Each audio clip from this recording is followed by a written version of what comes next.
Okay, good day to all science students. In this video lesson, we are going to discuss now the factors affecting the rates of chemical reactions. This is day 2, effects of temperature, concentration, and surface area on reaction rate. Science 10, term 1, week 7.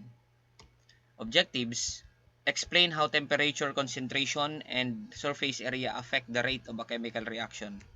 Analyze and organize real-life situation according to the factor that causes a reaction to become faster or slower. Demonstrate awareness of the importance of safely controlling reaction rates in household and community situation. Okay, activity. Reaction rate relay, speed it up or slow it down. Okay, type of activity. This is interactive movement and classification game. Materials, you need 3 large labels posted in different parts of the room. Temperature, concentration, and surface area. Situation cards prepared by the teacher. Okay, the class is divided into 3 teams. A representative from each team receives 1 situation card. Okay, after reading the card, the representative moves to the classroom label that best explains the reaction rate factor involved.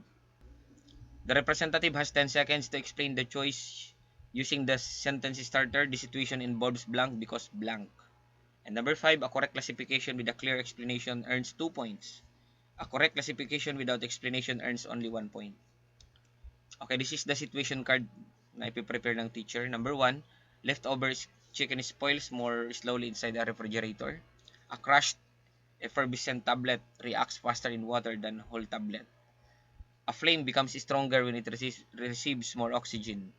Meat cooks faster on a heated pan than on cold plate. Okay, fine sawdust burns more rapidly than a solid block of wood. A stronger acid solution reacts faster with a piece of metal. A stronger acid solution reacts faster with a piece of metal. Fruits turn brown faster when left in a warm room. Powdered chalk reacts faster with acid when one Powdered chalk reacts faster with acid than one large piece of chalk. Covering a small candle flame reduces the available oxygen.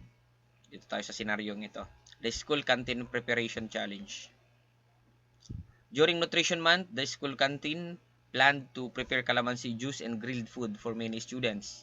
3 observations were made. Number 1, the staff stored sliced fruits inside a cooler instead of leaving them beside the grill.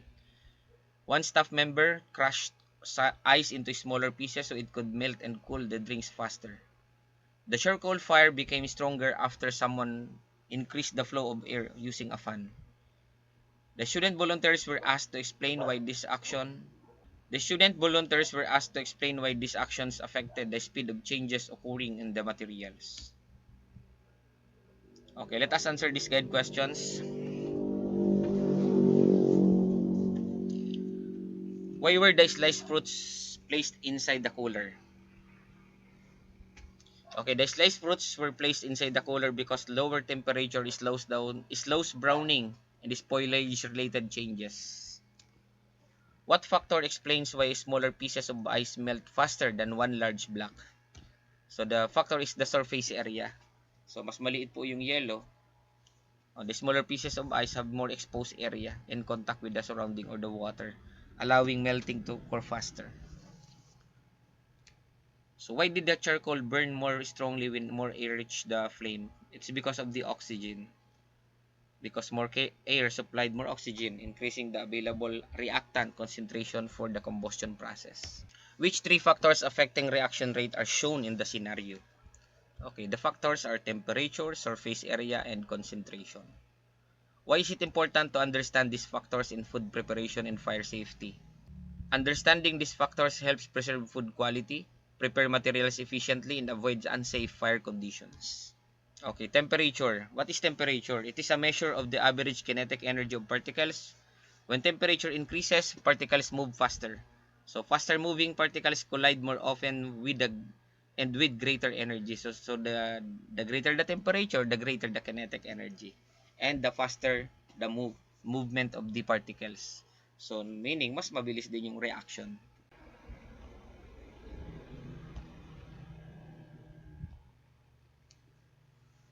Okay, temperature is a measure of the average kinetic energy of particles. When temperature increases, particles move faster. Faster moving particles collide more often and with greater energy. So, effect on reaction rate. Tingnan natin. Higher temperature sa behavior ng particles move faster and collide more forcefully. So, mas mabilis din yung reaction rate. Kapag lower temperature, mabagal yung collision. So, less energy, therefore, slower ang reaction rate. So, example, food spoils more quickly when left in a warm place. Refrigerating leftovers slow spoilage. Heating food allows cooking-related chemical changes to occur faster. Applying water to certain fire reduces heat and slows combustion. Okay, key statement, increasing temperature generally speeds up a reaction because particles move faster and collide more effectively. Concentration.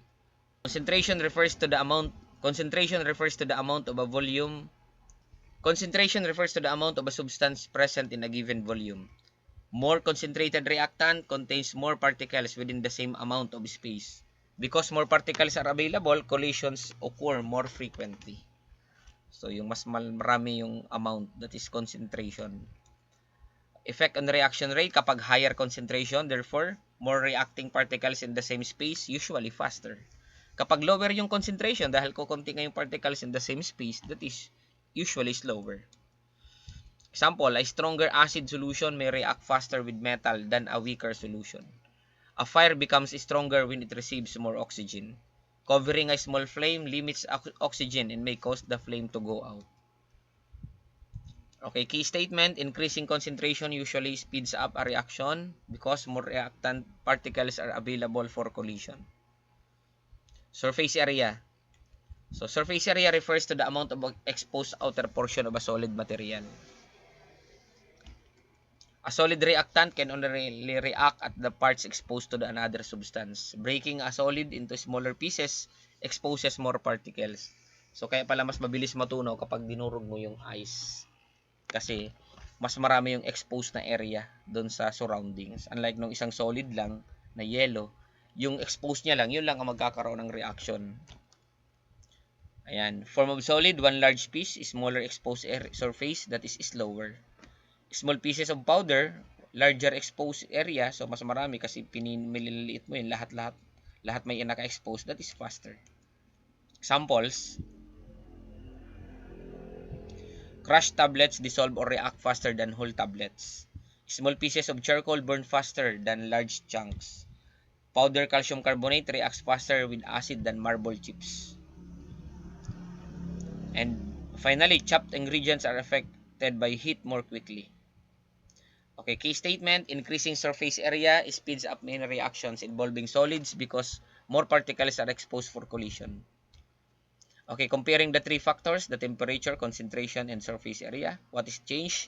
Energy and speed of particle kapag temperature ang dinagdagan. Kapag concentration naman, number of reacting particles in a given volume, dinamihan. Kapag surface area naman, you expose portion of a solid reactant. So, how it speeds up a reaction. Yung temperature, more energetic, successful collision occur. Sa concentration, more collisions occur in the same time. And then so surface area, more particles are available for contact and reaction. Conclusion, temperature, concentration, and surface area affect reaction rate by changing the behavior and opportunities for collision among particles. Higher temperature increases particle energy. Higher concentration places more reacting particles in the same space. Greater surface area exposes more particles for contact.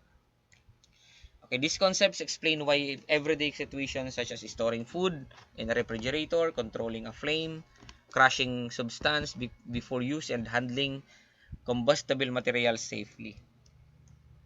Ayan, activity. Reaction rate detective, explain the evidence. To analyze situation and determine whether temperature, concentration, or surface area affects the reaction rate. Okay, complete the worksheet individually.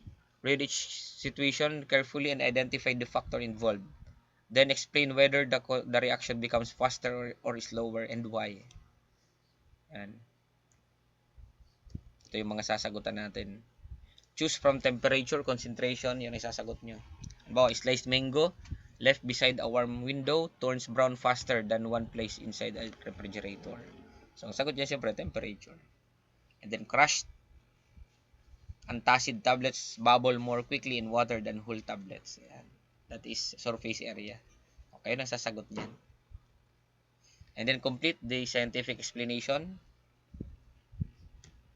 Analyze the practical situation. Ito yung situation. A family prepares barbecue during a community gathering. The charcoal is first arranged in large pieces, later smaller. Smaller charcoal pieces are added, and air is repeatedly fanned toward the fire. The fire becomes stronger and the food cooks faster. So, ayan, sagutan niyo yung mga tanong na to based dun sa scenario. Okay, create a mini concept strip. Ayan, direction.